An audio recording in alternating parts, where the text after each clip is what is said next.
দীর্ঘ অপেক্ষার অবসান ঘটিয়ে অবশেষে অক্টোবর মাসের বেতন সরকারি আদেশ জারি হলো এমপিভুক্ত শিক্ষক কর্মচারীদের জন্য। আপনারা কি জানেন এই ধাপে ঠিক কতজন শিক্ষক কর্মচারী তাদের বেতন ভাতা পাচ্ছেন এবং মোট কত টাকা বরাদ্দ করা হয়েছে? দেশের প্রায় 4.25 লাখ শিক্ষক এবং কর্মচারীদের জন্য এবং বিরাট সুখবর নিয়ে এসেছে শিক্ষা মন্ত্রণালয়। আজকের ভিডিওতে সেই বিস্তারিত তথ্যই আপনাদের সামনে তুলে ধরব। কিভাবে এবং কবে নাগাদ এই বেতন ভাতা আইএফটির মাধ্যমে আপনার অ্যাকাউন্টে পৌঁছে যাবে, সেই সব জরুরি তথ্য জানতে সঙ্গে থাকুন আমাদের সঙ্গে।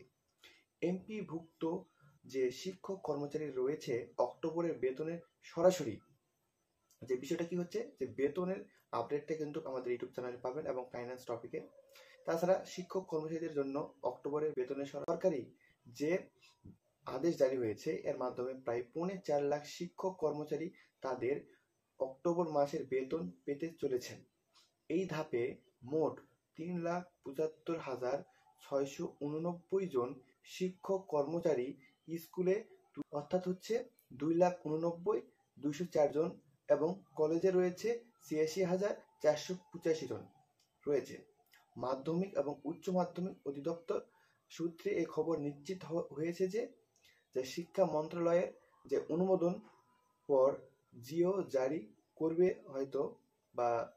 করবে যে 1,094,98,54,177 টাকা মূল বেতন, বাড়ি ভাড়া, চিকিৎসা এবং বিশেষ সুবিধা বাবদ আইএফটির মাধ্যমে বিতরণ করা হবে।